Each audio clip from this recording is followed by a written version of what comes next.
सदन की कार्रवाई सोमवार दिनांक 20 मार्च 2023 को 11 बजे तक के लिए स्थगित की जाती है।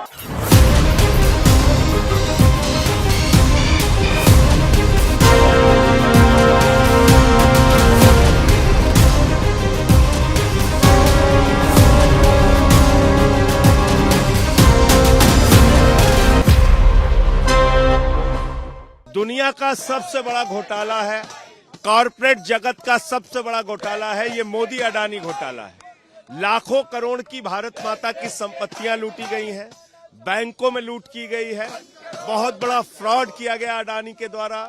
इसमें जेपीसी से जांच होनी ही चाहिए और यही सारे विपक्षी दलों की मांग है। इसी को लेकर हम लोग यहाँ पर बैठे हैं और हमारी ये लड़ाई तब तक जारी रहेगी जब तक जेपीसी नहीं बनता। हम लोग जेपीसी की मांग करते आए हैं जब से हाउस चला है और जब से ये अडानी का घोटाला सामने आया है। सुप्रीम कोर्ट का हवाला देके सरकार कहती है कि इसकी जांच नहीं होनी चाहिए, लेकिन संसदीय इतिहास में 1992 में जांच हुआ जब वहां था, 2002 में जांच हुआ, 2G घोटाले में भी जेपीसी बना।